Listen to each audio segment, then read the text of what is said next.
everybody, weebrabbit here, and welcome back to the Otaku Overlord Podcast, episode 44. Before we begin, I just want to say that this podcast is going to be a bit different. For starters, you may notice I am not introducing my co-host, and you don't really hear him in the background either. And that is because the Legend of Jonathan was not available today, so I will be doing this episode by myself. It will be solo. Don't worry, we didn't, dissolve our partnership or anything. He is just sick, so he wasn't able to record today.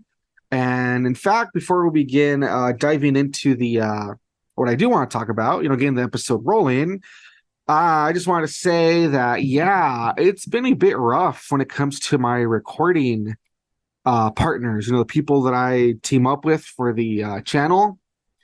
Not sure when this episode goes up.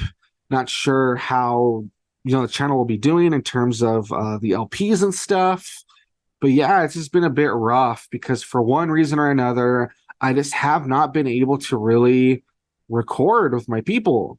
When it comes to Terrific, he's had some personal issues going on, and he always has a bit of trouble sitting down recording as is because he has a lot of stuff that keeps him busy. But with all of his, personal stuff he has going on, it's been a while since we've recorded. So Persona 3 Portable has kind of fallen behind a little bit at this point. And the same thing with the Legend of Zelda Tears of the Kingdom. Legend of Jonathan has been sick, and I know he's been busy with some school stuff. So same thing, the LP kind of fell behind. And usually that maybe wouldn't be too much of a problem. I would try to do my best to maybe record some sort of extra stuff on the side, like some discussions or some one-shots or, that sort of thing. But I have also been pretty busy with stuff of my own. And so I haven't really had the time to do any recordings either.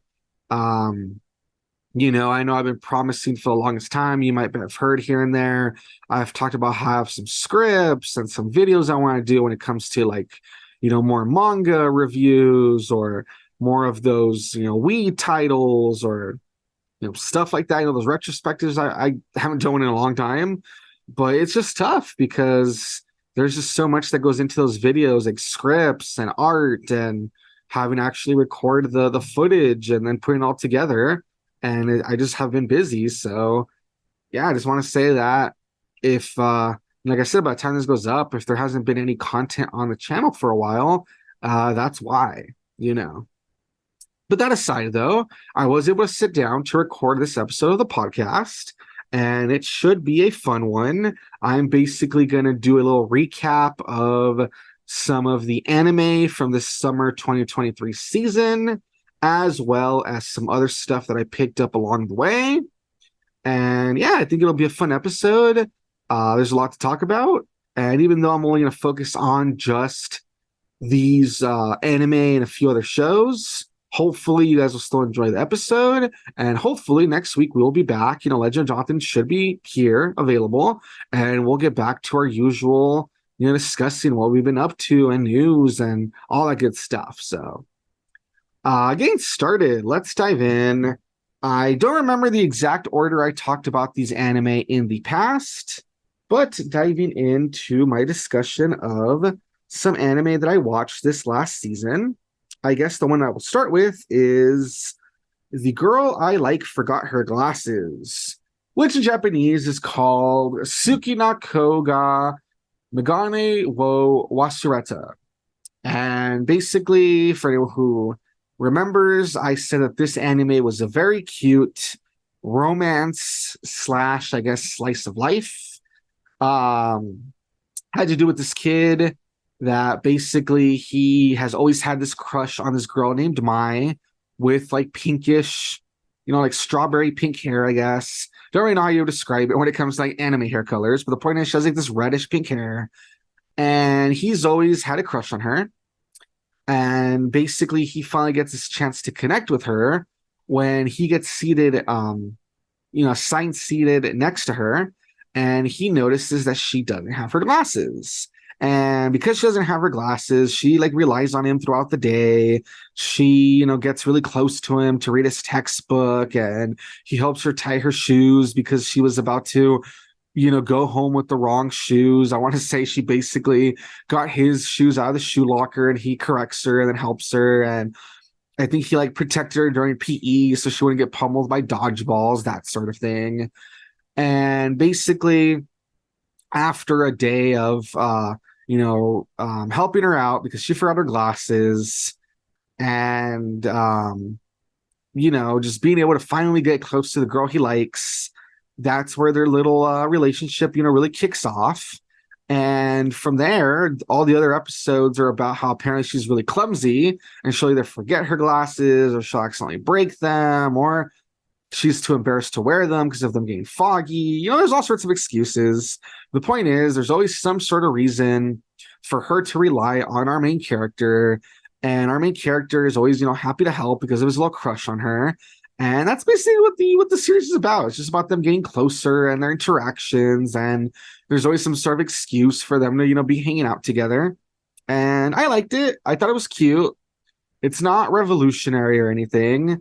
I'm not going to say that the writing is the best because it did feel like, it started getting kind of like, okay, what's going to be the excuse for her to not have her glasses this time? Oh, because she's clumsy again and she just broke them. Or, oh, she happened to forget them because she's very forgetful and that sort of thing. I feel like there was just an excuse for them to have to interact, which did feel kind of silly and a bit played out. But still, the interactions were cute enough. It is fun how as it progresses, their classmates, it's really obvious that they have a thing for each other, and everyone knows that she relies on him and that he's always there to, try to protect her or whatever. They even kind of tease him for being, kind of being like her dad, always trying to like do things to help her out or whatever. So it is kind of fun along the way. Some of the classmates also pick up on this and like kind of tease them. And there's like this popular kid that he's kind of worried that maybe he'll impress Mai and like steal her away. But the dude's totally cool, and he totally is almost like a wingman, always kind of like pushing him towards her and trying to get them to get together or whatever. So that's kind of fun. So it was just a fun, really breezy, really easy watch. Like I said, nothing too extraordinary. The excuses for them to always be interacting because of her glasses, it did feel like it got kind of old, but it was cute enough that it was worth watching, and I had fun with it. And I wouldn't mind if they had a second season to it. I think that'd be great, but I don't think I've heard anything quite yet about it having a second season. So, if there's no second season, that's fine. But it was cute enough. I liked it. I enjoyed it. And like I said, it's just one of those, anime that it's sugary sweet, a little bit of diabetes, very cute interactions, that sort of thing. So I would give it about a 7 out of 10, maybe a 6.5, because like I said, it's not anything super special, not anything super extraordinary, but I still had fun with it. I would still recommend it, especially if you are into the little romance anime. So once again, that is The Girl I Like Forgot Her Glasses, and that one is over on Crunchyroll. So if you want to check it out, it is on Crunchyroll, pretty easy to track down. And like I said, I do recommend it. I do think that if you are into slice of life / romance stuff, you might have some fun with it. It is pretty fun. So there you go. All right, next on the list, we have The Masterful Cat is Depressed Again Today, which in Japanese was called Dekuro Neko wa Kyo mo Yutsu. And this one was, first of all, I don't know why it's called The Masterful Cat is Depressed Again Today. I never really saw him as depressed. Sure, he's always, busy. Sure, this cat guy is always maybe a little annoyed with his owner. He's maybe a little more on the serious side, that sort of thing. But I never really saw him as depressed. Not really sure why they call it is depressed again today. I think a better title either would have been The Masterful Cat is busy again today, or The Masterful Cat is annoyed, maybe. because I guess he kind of gets annoyed with his owner, that sort of thing. But the depressed thing is really weird. Didn't really understand that part. That aside, though, once again, I know this is when I talked about when it first came out, watched a few episodes, when I discussed it, but now that it's all the way through, once again, for anyone who may have missed it the first time, basically it's about this girl. I mean, she's a young adult. She's an office lady, and her name is Saku. And she basically lives at home with a giant cat called Yukichi. And Yukichi is this, I don't even know how tall he would be, but he towers over her. So he's this giant black cat that walks on two legs, and he's able to do everything like a human. He walks around on two legs. He can cook, he can clean, he does all this stuff. The only thing that he can't really do is talk. And basically, it's just about this office lady named Saku and her housekeeping pet cat named Yukichi. And it's just about all of their shenanigans. And it kind of, as it progresses, gives you some of their backstory and how they met and, that sort of thing. And I thought it was a pretty fun series. It's, again, one of those really easy, breezy shows. Doesn't really have any drama or anything. It's, mostly comedy and slice of life stuff. And basically the premise is that, yeah, there's this girl that she is an office worker and she goes to work every day, comes home every night. On the weekends or, on certain days, she comes home drunk. So it's up to her cat to take care of her and to keep her alive, basically, because if it was up to her, she would be really like lazy and slobby and not a very good cook, that sort of thing. So the cat is the one that basically takes care of the house and almost treats her like a father almost, right? Like it helps like raise her, right? And keep her fed every day, that sort of thing. And it's pretty fun because like I said, it's fun to see the cat and like the dynamic where he's the one who takes care of his owner. Like that's really funny. And it is funny to see stuff like how he worries about her, like when she like is coming home late, because he like made her dinner, and it's like, okay, where is she? He wants to eat her dinner, or he's worried about, like what if she like got drunk somewhere and has to like go get her, and all sorts of stuff like that. Like I said, it's just a fun dynamic. And so not only is it a fun dynamic seeing the relationship between the two of them, it's also fun because there's all these misunderstandings where whenever she talks about her cat at work, people assume it's like a normal cat. And, when she has all these like extravagant bento boxes for lunch and they see how she's so good at drinking more than everyone at work when they go out, but the next day she's totally fine and she doesn't really have a hangover because like the cat helps her. Just stuff like that. It's just really fun seeing people think that she has like her life really well put together, but there's all these misunderstandings about how no, it's actually the cat that does it, but everyone thinks that she just has like a normal cat, so like that's really fun. And then it's kind of fun seeing the cat. Obviously he has a life outside of taking care of the girl. Like, he goes around the neighborhood, he goes shopping, he hangs out with people here and there, that sort of thing. He's part of like the neighborhood, I don't know, the neighborhood committee or whatever. He does stuff. And so it's just fun seeing the little interactions with him and other people around the neighborhood and stuff. So that's really fun too. So like I said, it's just a pretty, light, breezy, comedy / slice of life. And it's really fun seeing the relationship between these and the dynamic between this owner and her pet cat that acts like the more responsible one. And yeah, it's even a bit heartwarming because when we get the backstory of how Saku, she adopted Yukichi when he was a little kitten. She found him under a bench in the snow and brought him home. It's kind of nice seeing the little relationship between the two of them and how she, despite being pretty she can't even really take care of herself, but she really wanted to like give him a better life, I guess. You can tell when it comes to like taking care of the cat in the beginning when he was a kitten, she would like put more effort into like taking care of him than taking care of herself, which is kind of nice. And then we kind of see how it develops that the cat decided that he would kind of devote himself to helping out his owner, even if she annoys him. So, like I said, it's just a really fun dynamic, really fun, really, has some comedy here and there, has some heartwarming moments, that sort of thing. So I just thought it was pretty fun, and I would recommend it. This one I would rank a little bit higher than the last one. I would probably rank this one like a 7.5. Yeah, I think a 7.5 is pretty good. Maybe 7 at the lowest, but definitely more of like a 7.5, 7.75 if I'm going to go there in terms of using 0.25s, right? So either like a 7.5 or like a 7.75 out of 10. I thought it was fun. I recommend it. And yeah, this one was once again called The Masterful Cat is Depressed Again Today. It was 13 episodes, and it is once again over on Crunchyroll. So I recommend it. I think that if it sounds like something you'd be interested in, you should check it out. And it is pretty easy to find on Crunchyroll. So there you go.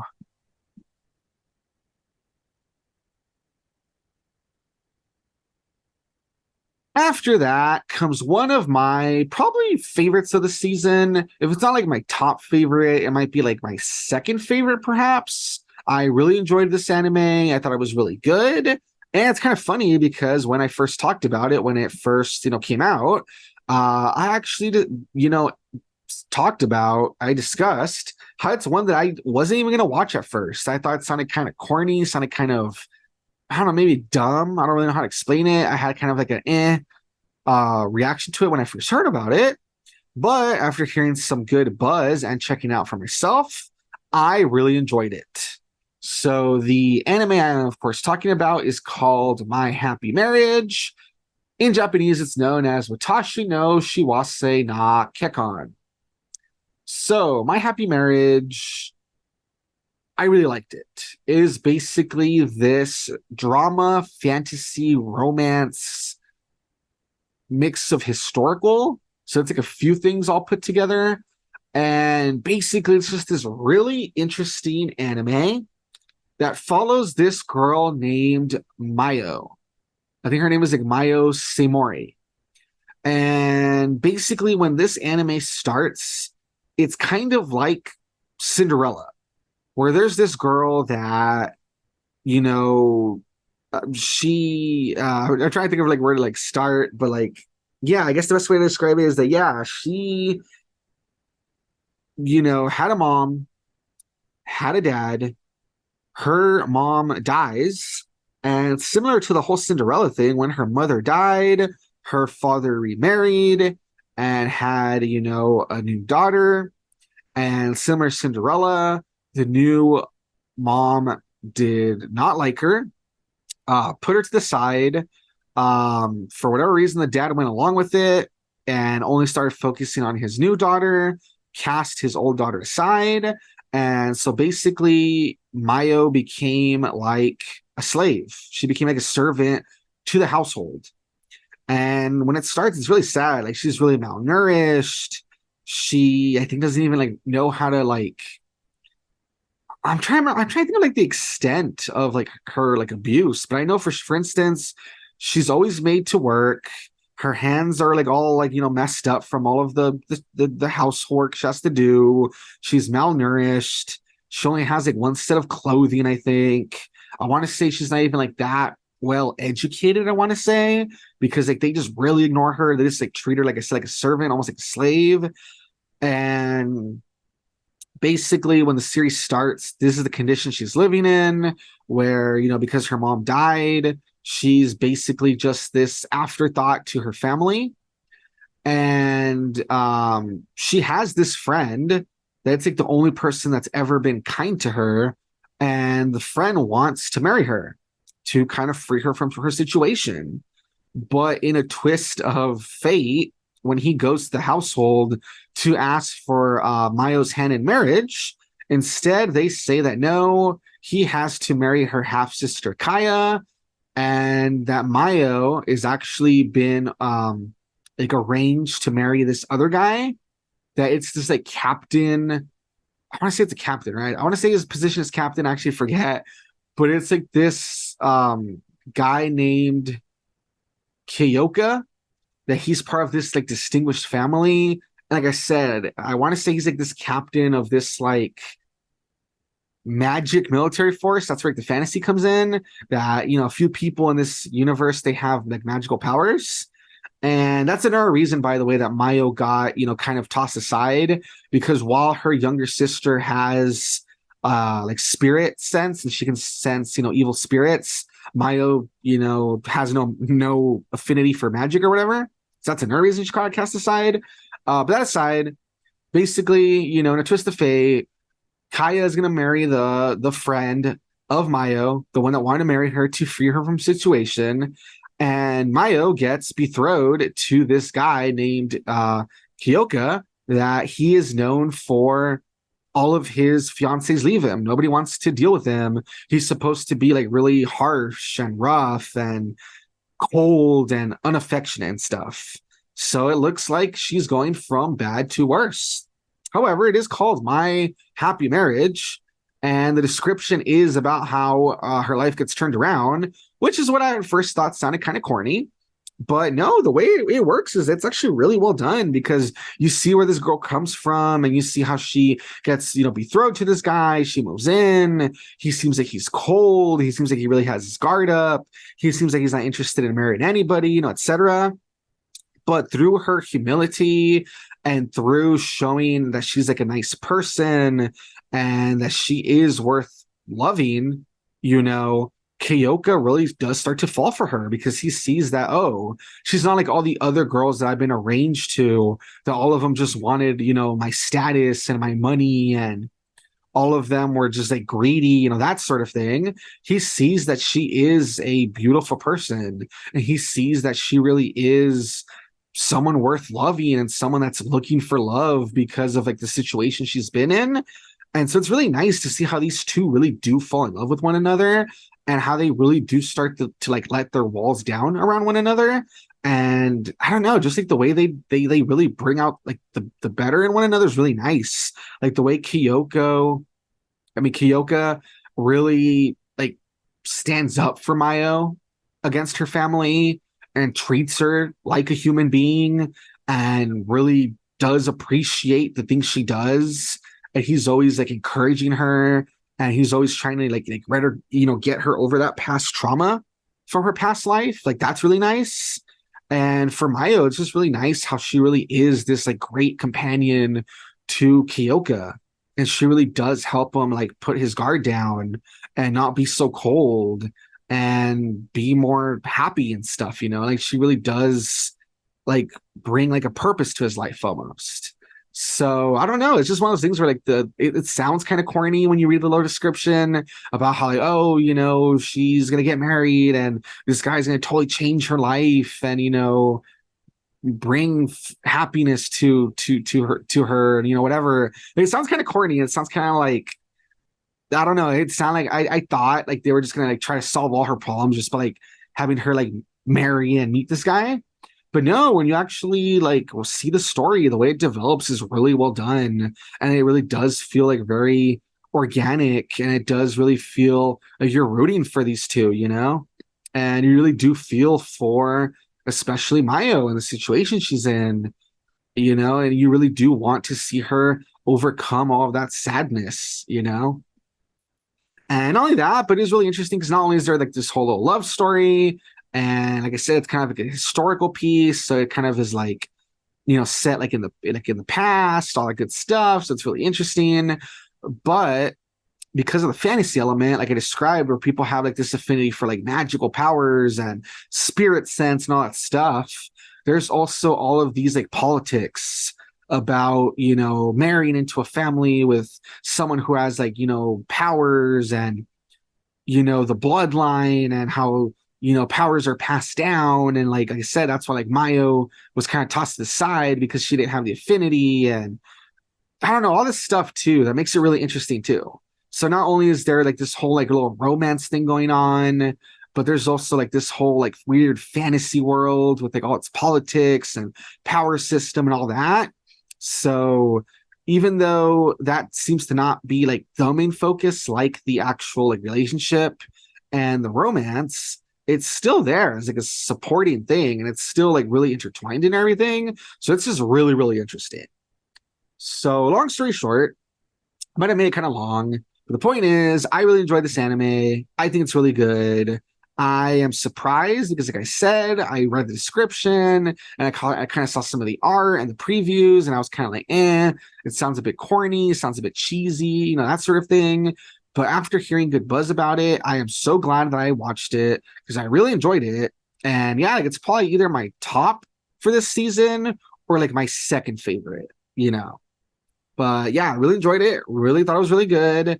If you like romances and fantasy and historical, dramas, and I don't know, if you really want to see something where someone gets treated like Cinderella, but then she gets better, and there's like this whole story about her and the love interest and how they like grow and really help each other out, then I'd say check it out. I think it's really good. I really recommend it. I would probably give it easily like an 8.5, maybe like a 9 out of 10. I just think it's like a really nice story, really well done. And yeah, I just thought it was really, really good. I really recommend it. I just cannot speak highly enough about it. I just, like I said, I was pleasantly surprised. And I am happy to hear also that this first season was 12 episodes. There is already a second season announced. So that's fun. And yeah, this one's a bit different. This one is on Netflix, of all things. So this is kind of weird. It's a Netflix exclusive, but if you can track it down, I say check it out because it is a really lovely anime, really well done, and I really enjoy it and recommend it. So there you go.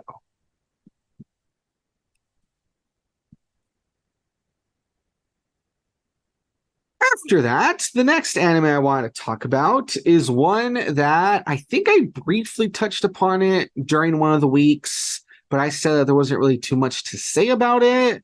And yeah, this one's a bit hard to talk about because it's more about like, I don't know. I feel like you kind of have to watch it. Like as a student moment, I can describe kind of what happens in it, but it's one of those things we kind of have to watch it for yourself. I feel like it is kind of more of like a bit of a slow burn. You know what I mean? Of course, the one I am talking about is The Duke of Death and His Maid Season 2, which in Japanese is called Shinigami Bochan to Kokoro Maid second season, right? The second season. But yeah, this one is one that, like I said, I know I talked about it briefly when it started airing, and I may have talked about it when the first season came out as well. But basically, the premise of this one is that there is this guy, I'm not really sure how old he's supposed to be, honestly. That's actually a good question. But he's young adult, maybe like late teen, right? And basically, he is called the Duke because he is part of this rich family. And basically, the Duke, he's part of this rich family. However, he's kind of estranged from his family, though the relationship's getting better because there is a curse upon him. Sorry. Yeah, there's this curse upon him where basically anyone or anything that he touches will die. And this shows us this where, if he touches a flower, it starts to like wither away and, that sort of thing. He can't, he always tries to like wear these gloves and he tries to, like kind of, stay isolated because, yeah, he's in danger of killing anyone that he gets close to. So, kind of reminds me if you've ever seen, X-Men, if you think of Rogue, it's kind of like Rogue, right? Rogue can't really touch anybody because she starts like draining their life force and she might kill them. It's kind of like that, where like, yeah, he can't get close to anybody. He can't make contact with anybody or anything, or they'll die. And because of this curse, like I said, he's kind of he begins kind of estranged from his family. They kick him out of the main estate, and he's kind of living on his own little, household or whatever. It's still pretty nice. It's still pretty fancy, but it's not anything compared to like the main estate. And so he basically lives alone with only his maid called Alice and his butler called Rob. And basically in the first season, it was all about, this curse and kind of learning more about it. and seeing, the effects of it and the relationship with his family. And by the end, he kind of does fix things up a little bit. It's not as bad. And, obviously he was supposed to be the heir to the fortune, but instead it's going to be his, younger brother, but he's fine with that. And like I said, you kind of have to watch the first season to see all that stuff. The point of what matters, though, is that there's this Duke, he's cursed, and he has, some issues with his family. That by the end of the first season, it gets better. The other thing that's really important is that the maid that he has named Alice, a big part of this series is about their relationship and their romance, that they very obviously love each other. Alice is always, kind of teasing him and kind of, trying to get close to him and saying that, she wants to, like she kind of like almost says like, I wouldn't mind like dying if it meant being close to you, that sort of thing, right? She's really devoted to him. And so, yeah, basically a lot of it's just the moments between them and their blossoming romance and her, teasing him and him trying to deal with it and, stuff like that. In this season, it's more of that stuff, more of seeing the other romance and how it grows, more about the more fantastical elements of the universe, because obviously, yes, there's a curse upon him that, it'll kill people, but there's also all these other like witches and supernatural creatures that exist and that sort of thing. So this season kind of opens more on that, because while the first one mainly focused on that, where like the only supernatural thing really was like the curse upon him, and there was these characters that showed up every so often for a little bit, that they were kind of like supernatural characters. This season focuses more on that. So that's what I'm saying. That's what's kind of hard to explain it. It's kind of one of those things you have to watch for yourself. But basically, it's just about this Duke and his maid, the romance blossoming between them. They want him, to get closer and, deepen their love. And, his relationship with his family that, like I said, it's a bit strange, but they're getting there. It's kind of healing a little bit, as well as more supernatural stuff and learning more about the lore of the world and, witches and stuff, and kind of, figuring out what happened to the Duke and what exactly, where exactly does his curse come from and why, So, yeah, like I said, it's kind of hard to explain. One of the things we kind of have to watch it for yourself, but I like it. It is a bit of a slow burn. It's not exactly very exciting. It's not going to be like a lot of, flashy fights or, that sort of thing. It's more like on the calm side, but I like it. I enjoy it. I think the atmosphere is nice. I think the relationship between the Duke and the maid is really cute. I am always, rooting for them. I'm always wanting to see more of them, growing, together, that sort of thing. The lore of the world is kind of interesting with all of like the magic and the supernatural stuff. I think it's pretty cool. But yeah, this is one of those things that I believe I said it when it first came out. It's not going to be for everybody.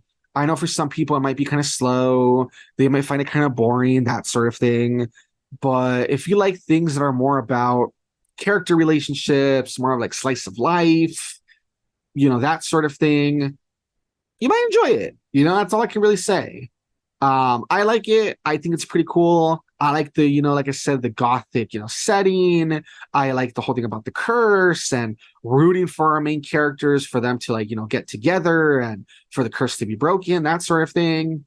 But it might not be for everyone because it is a bit slower. It's not very exciting. It's not like there's big fights or anything. So, but still, I would easily give it, that's a 7.5 out of 10.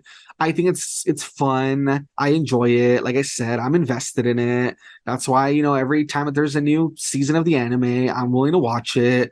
And I am also reading the manga, which the manga is like way ahead, by the way. It's worth reading. But yeah, I'm invested in the story. I think it's, pretty good and I find it to be interesting. So I do recommend it, but I do recognize that it might not be for everyone. Yeah, this second season, similar to the first, was in our 12 episodes. A third season has been announced, which I think is really cool.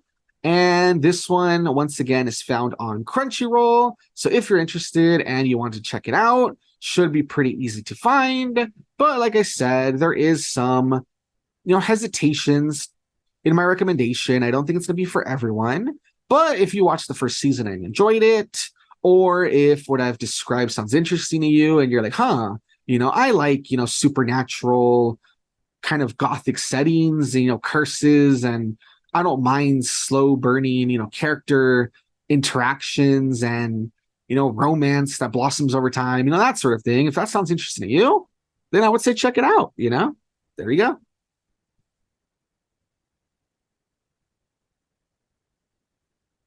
All right, so there was a couple of other anime that I wanted to discuss, but I'm only going to discuss them very briefly because one of them I am not caught up with it yet, and the other two, they're actually still ongoing, so they're not quite done quite yet. So I'll probably just rather discuss those when they are done. The first one I wanted to mention is that I am still watching Bleach, the Thousand Year Blood War. All right, let me see. Hold on. Actually, let me just. I wasn't going to pull it up because I wasn't really going to talk too deep about it. Let me just make sure I said the name right.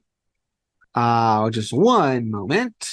Let me make sure I got the title right because I want to make sure I'm saying it right. Yes, Bleach, Thousand Year Blood War. Yes. So, yeah, Bleach, the Thousand Year Blood War. This is actually part two. Part two is actually called The Separation. That's like the little subtitle to it. However, like I said, I'm not quite caught up with it yet. So I would rather maybe once all of this, 1,000-year blood war, once this whole arc is done, maybe that's where I would like to discuss my thoughts on it, more deeply. But what I will say is that I am enjoying it. I think it's fun. I think it's nice to see the return of Bleach. I think it's cool that they're giving us more of where it picked up, where it left off. And yeah, it would be kind of cool if it really did, adapt the rest of the story. I think that would be really cool. And then I've even heard rumors that there might be a continuation, like they might even bring it back and keep going where like the series ended. So that's also pretty interesting, But yeah, all I would really say is that I'm enjoying it. I think it's fun to see the return of Bleach. It's not perfect. It still kind of has its flaws here and there. But I still enjoy it, and I still think it's fun. And I think it's cool to see all of these like characters. That was something that was always really fun about Bleach. All these different characters and their different designs and their powers and their personalities and stuff. And there's definitely some interesting characters that, like I said, I kind of would like to talk about all of it at once. But all I'll say is that I'm enjoying it. I think it's fun. I think it's worth checking out. So yeah, check it out. If you have any nostalgia for Bleach and stuff, I say, why not? Check it out. Another one that I will mention just briefly because it's actually still ongoing is Dark Gathering. Dark Gathering, it's apparently going to be like a 25, I think it said, episode season. Or I guess, yeah, 25 episodes for like this season. I guess technically maybe, counts as two cores, which is like kind of like two seasons in one, whatever. But yeah, it's gonna be 25 episodes. So obviously it's not done yet. It's only about halfway through right now, but I'm enjoying it. For anyone who doesn't remember, this is the one where I said there's this guy, basically when he was young, he got like cursed by this like ghost demon thing.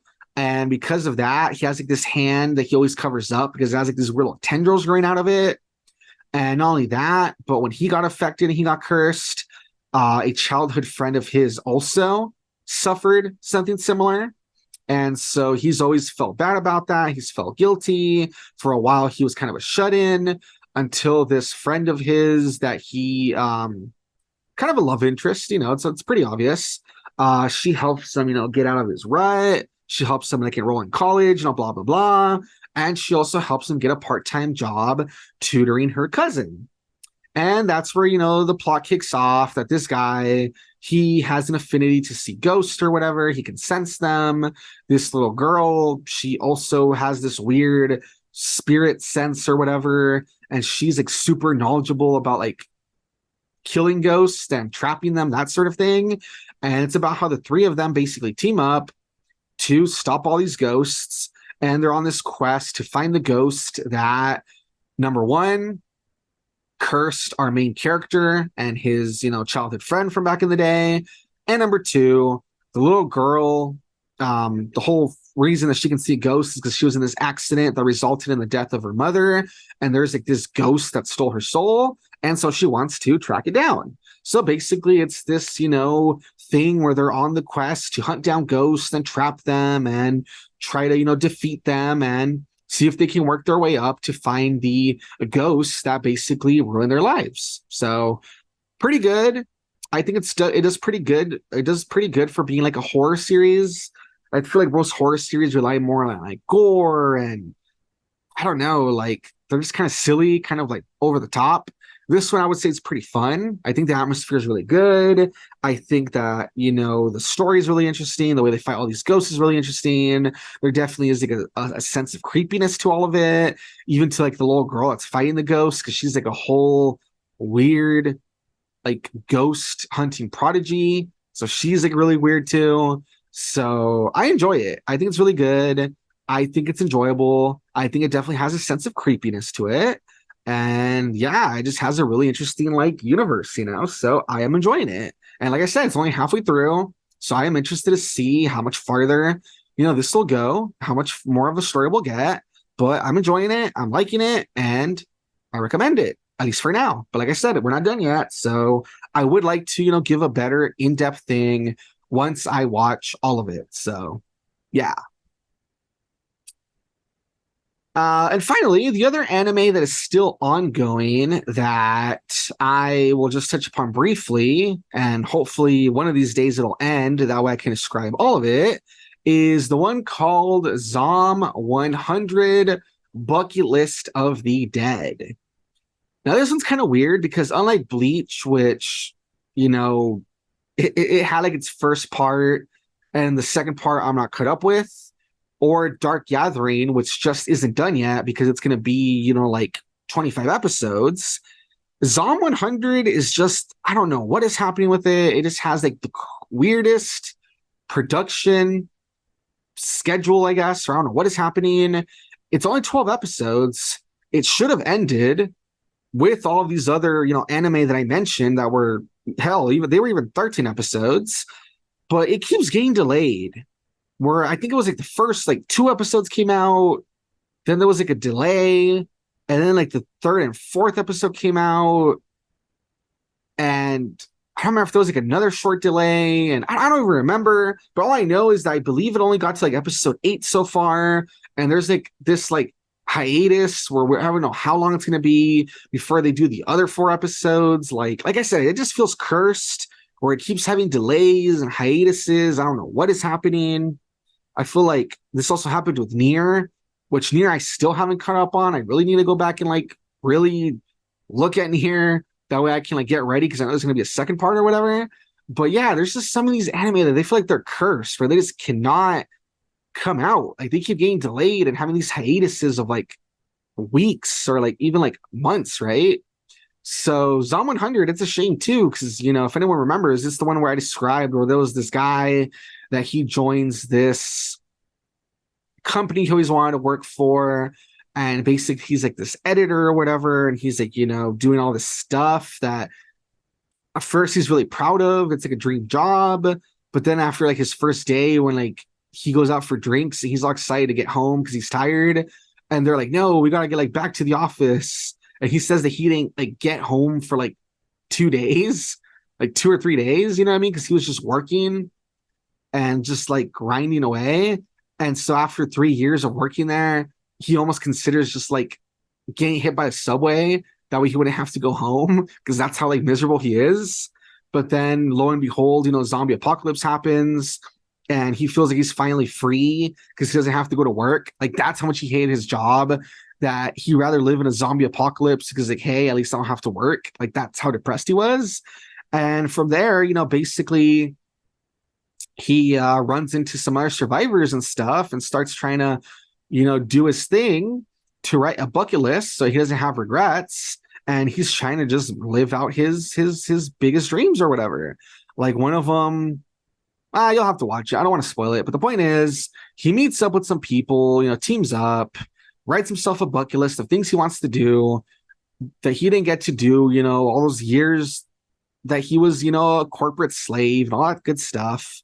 And it's just like this really fun anime about just these people trying to, survive the zombie apocalypse and just doing all of these things to, like, I don't know. I mean, while other zombie, um, while other zombie fiction is very negative and very bleak, that sort of thing, this kind of tries to play it more like for comedy, and it tries to be like more positive and stuff. Like, even though there's still moments that suck of, getting attacked by zombies and people dying, all that sort of thing. And it is unfortunate.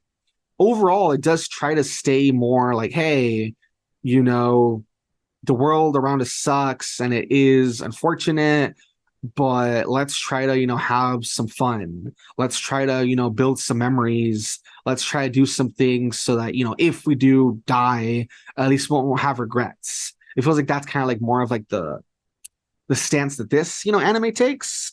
And it's pretty interesting, I think it's really interesting, and it's a lot of fun. And like I said, it just sucks that it keeps getting delayed, because it would have been nice to have seen like the whole story by now. And instead, it's just this thing where you get some episodes, then there's like a big old, like there's a big old, interruption, and you get some more episodes, and then you kind of start getting back into it, and then there's another interruption, and it's just unfortunate. But I'm enjoying it so far. I think it's pretty good. I recommend it. It's probably one of my favorite this season, but it just sucks that, it's not done yet, and we're not really sure when it's going to be done.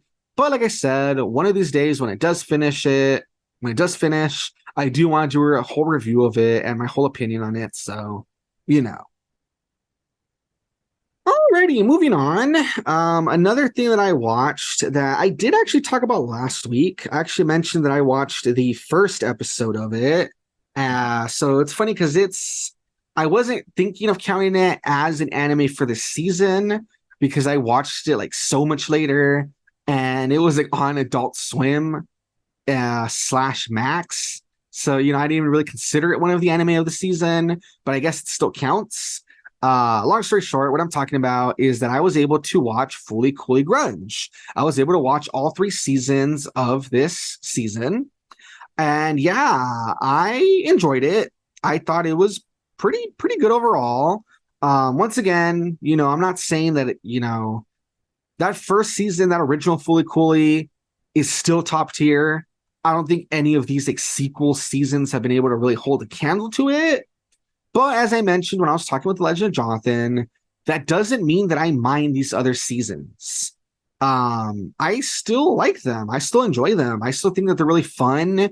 I still think it's really cool to see the stories of these different kids dealing with that cusp of childhood and adulthood, that border where they're trying to like really like find their place in the world, and they're like really growing up. I think that's always really interesting. And I think it's really fun to always see Haruko just running around doing all of her usual shenanigans and manipulating people and causing trouble. I always think that's really fun. So even though it doesn't compare to that first season, I don't think anything ever will, I still thought it was fun for what it was. Basically, to give like a little synopsis of it, last episode, last week, I talked about how the first episode focuses on this kid named Shinpachi, and that basically he's this kid that he works in a sushi shop with his dad. And if anyone remembers, I said that basically it takes place on an Earth like pretty far into the future, where Earth is kind of a dump now, and everyone's really given up. So a lot of people, they're kind of ditching Earth on a rocket, and they're, flying to, I guess, a new planet is the implication. And I guess the best way to describe it is if you think of a place that's like really like run down, like a town's really run down, a lot of poverty, not really any good economy, not really any good job prospects, that sort of thing. So the people who are left are kind of just like hanging on and kind of hoping for a chance to get out of there. That's kind of the way to describe Earth, right? And so basically, in the first episode, we're introduced to 𝐵𝐵. We're introduced to like his side of the story, his struggles. We see that he runs into Haruko because she's trying to manipulate him, similar to how she did to Naota, where she wants to like arouse him. That way he'll like summon some weird thing from his forehead and she can use it. And we don't really know what her plan is, but we know that it involves medical mechanica, has to do with manipulating the mayor, pretend that she's his mistress. And by somehow uploading a virus to medical mechanica, presumably so, she can track down Adams, right? That's what she usually does. From there, episodes 2 and 3, the first one is called 𝐵𝐵, right? Because it focuses on 𝐵𝐵. The second episode focuses on Shinari, who is the rock guy. And the third episode focuses on Orinoco, which is the girl with the purple and blue hair. And basically, I don't want to get too much more into detail because I don't want to like spoil it. I want to leave something for you guys to watch if you're interested. But basically, yeah, it's really interesting because the same way that the first episode focused on 𝐵𝐵, each of these other episodes focuses on one of the other characters. And we kind of see their background, their living situation, kind of what they're dealing with, how they're frustrated with the world around them, that sort of thing. We see like their interactions with each other, their relationship, because the three of them are friends. We see kind of how Haruko gets involved in their lives and kind of how she turns things upside down, that sort of thing. And then after we see similar 𝐵𝐵, the story of each of these other characters and kind of what they're up to and kind of how Haruko turns things on its head. Basically, we see a little more of how they get involved in trying to, chase after Haruko to see what is happening with that giant, iron, medical mechanica, and to try to kind of see what's going down, basically. And so I thought it was really interesting. I thought it was really well. I enjoyed it, like I said. Maybe I'm easy to please. I don't know. But I thought it was really well done how they give us these 3 different stories. Each of these characters is dealing with like different things, and seeing how they kind of grow into their own by the end and where they all end up is really interesting. I thought it was really well done. I think that at its core, Fully Cool is about growing up and dealing with, kind of finding your place in the world. And I thought they kind of did that for each of these 3 characters. And like I said, I thought that even though it was very brief, seeing like the relationship and the friendship between the 3 of them was really fun. Could have been better, This was only 3 episodes. I kind of wish that they had gone for the usual 6. I think that they could have, devoted 2 episodes to each character instead of just 1. I think that would have helped with like the pacing and maybe some of the plot and stuff. But I am not mad with what we have. I did think what we had was fun. I did think it was interesting. I did think it was, pretty cool, like I said, seeing these characters and how they grow and seeing their struggles or whatever. And the fact that I was able to do what it did with 3 episodes, I think is pretty impressive. And even though a lot of people are hating on the art style, yeah, it is a little cheaper feeling than, other seasons. But at the same time, I enjoyed it because if each season is focusing, kind of like an anthology, right? It's focusing on like another, set of kids or whatever. Like it's like a new cast and new struggles and what they're up to. And Haruko is the only like, recurring character that she's kind of running around doing all these shenanigans and causing, trouble and battling, medical mechanica. Like if each season is kind of its own thing, except for some recurring, things here and there, then I don't know. I think, experimenting with different art styles, why not? I thought it was kind of interesting that they had a different art style for this one. And I think it would be kind of cool if they just did that for each season. If each season had been like a different thing, I think that would be kind of cool. That way it's more of an anthology, where each season has, a different thing going on, different art style, different characters, I think that would have been good. But I don't know. I didn't really mind as much as other people that it had a different art style. Yes, it does feel a bit cheaper, I will admit. It's not perfect, but I still thought it was fine. So long story short, I've seen people be really down on this season. I think on my anime list, it has like a 4.8 out of 10, which I think is ridiculous. Because if you think about it as like a test, right? That means it has an F. It has like a 48% of 100. I think that's really low. I think that's too low. Even though it isn't perfect, I don't think it's that bad. Personally, I would give it like a 6.5, maybe a 6.75 out of 10. Like, it definitely has its flaws, and there's definitely stuff they could have done better. But to say that it's terrible to me just makes no sense. Like, I still think it has that fully cooliness of being crazy and being really out there, having crazy sci-fi stuff. I still think it has those themes of growing up and finding your place in the world, that sort of thing. And I still enjoyed it overall. It wasn't perfect, but I liked it, so I recommend it. I think you should check it out. I think you should give it a chance.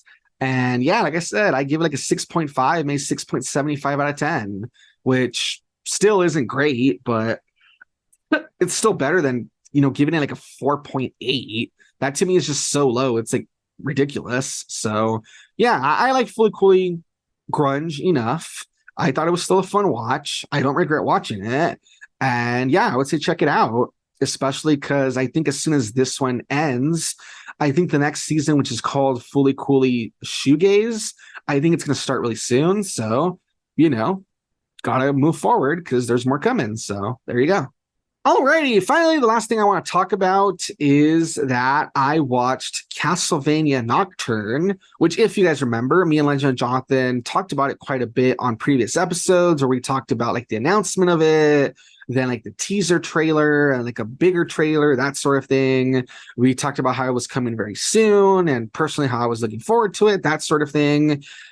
So I watched all of it. I really rushed through watching it, that way I could talk about it on this week's podcast. And I'll say that I enjoyed it. It's very different. Basically, the point of this season is that, we move a few hundred years down the timeline. We're focusing on Richter Belmont, who is the descendant of Trevor and Sypha. So, he is kind of, centuries later. And yeah, basically, we're focusing on Richter this time. And it's all about how he and his adoptive sister, Maria Renard, who people might know from, the games, it's all about them, basically, that they're dealing with a revolution in France. And not only are they dealing with the French Revolution, so that kind of gives you like the setting and the time period, but basically, they're fighting vampires because to mix with the whole French Revolution thing, the vampires are basically aristocrats that are trying to, gain more power in the country.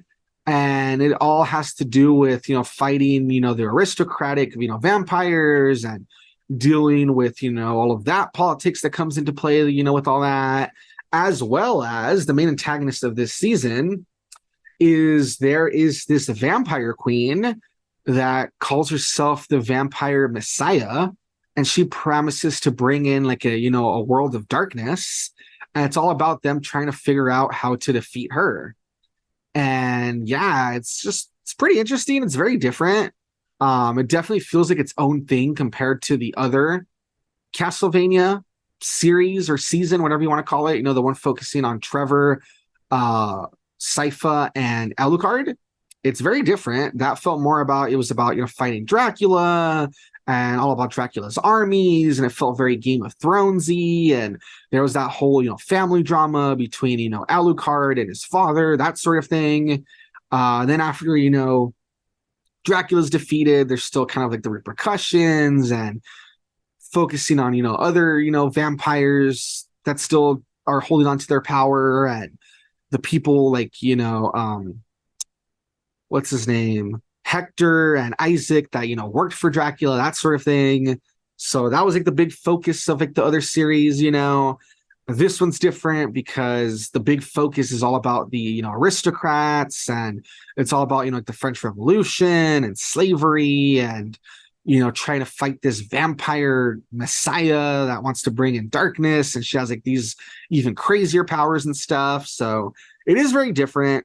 It does have its own thing going on, but I still enjoyed it. I still thought it was very interesting. Thought there was really cool, fight scenes and use of magic and interesting characters, and like the politics of everything was really interesting and stuff, and the setting was like really cool, and there's still plenty of Easter eggs if you've played the games and about the series and stuff. So it is different, and it is kind of weird to not have Dracula be like the main like focus this time around, but it makes sense because after what happened in the other season / series to Dracula, it makes sense that they need to focus on something else.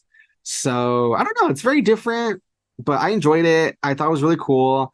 And of course, it was pretty obvious it wasn't going to just be like a one and done. It was pretty obvious they were going to have like a few seasons of this. And sure enough, it ends in a pretty interesting place where it kind of makes you go like, oh, snap. Can't believe that happened. Can't believe they're setting, some stuff up. So I'm pretty excited to see what comes next, basically. So yeah, and I kind of jumped around all over the place with this one, but it's because it's one of those things where like, gotta watch it for yourself, gotta see what happens, gotta, see the fight scenes and the lore and stuff. But just one of those things where, trust me, I think it's really interesting. Even though it's very different, I still think it's worth watching. I still think that it has its own thing going on, has like its own identity, definitely. And especially where it leaves off with the second season, I am excited to see what they do next, So I enjoyed it. I thought it was fun. I recommend it. I know a lot of people have been really negative on it. Some people, I guess, just don't really like the setting, don't really like the whole French Revolution thing. I don't know. Some people have a problem for some reason about some of the characters, which makes no sense to me because, I don't know. I think they feel fine. I think they feel appropriate for the setting, that sort of thing. But I don't know. I've heard people be really down on it. I've heard people be really negative about it. But I don't know. I thought it was good. I liked it. I thought it was intriguing. I'm invested. I want to see more. And I don't know. I would say give it a shot. Give it a shot. Give it a chance. Just go, be clear going in that it is going to be different. Obviously it is like an anthology thing where we're moving down the timeline. It is different characters, different setting, and different, motivations and all that. But it's still good. And I still think it's worth watching. So there you go. Alrighty, guys. Finally, I'm not going to talk about this one too much either. I think that I want to wait until Legend of Jonathan watches it. He said he wanted to watch this one as well.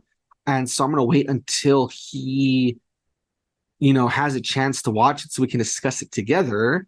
But I do want to mention that I did finish Adventure Time, Fionna and 𝐤𝐤. And I'm not going to talk about it too much because I do want to have like a more of a deep dive with Legend of Jonathan. But I will say that I enjoyed it. I thought it was very well done.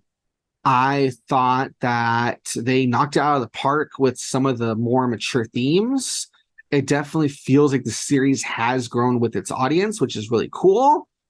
And yeah, I just have all sorts of thoughts on it.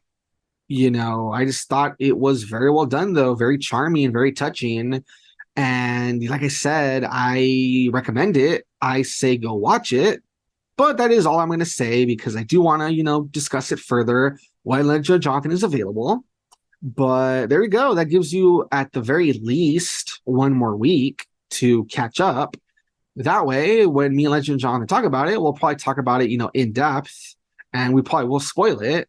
So, that gives you a chance to catch up because we probably will go in depth, to discuss it.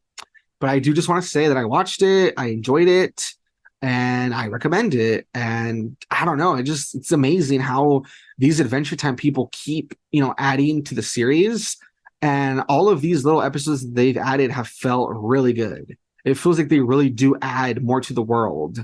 And yeah, I really hope that whether this gets a second season or they create another little spin-off continuation of, some other characters or a different setting, in the timeline, I look forward to it because I just think that they do a really good job with this project, with the series. So I enjoy it. I look forward to more, if they do more. And that's basically all I'm going to say. Alrighty, everyone, that's going to be it for this podcast. Not too sure how long it's going to be. Hopefully, all the same, you enjoyed listening to this podcast. Hopefully, you had fun following along.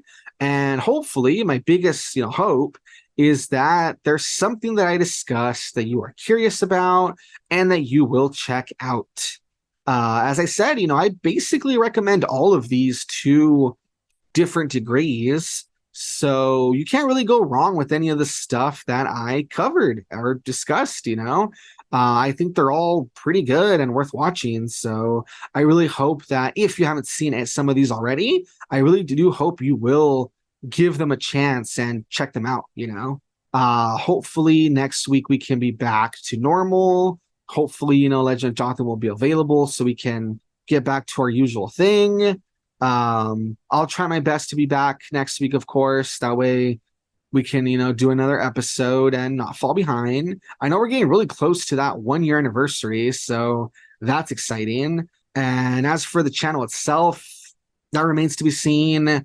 Have to really meet up with my recording partners or have the time to record, myself. That way I can get some more content out. But hopefully, this podcast at least keeps you guys going. Hopefully you guys enjoy it, even though there's not other content going on. But yeah, there you have it. Hope you guys have a good one. Until then, bye-bye.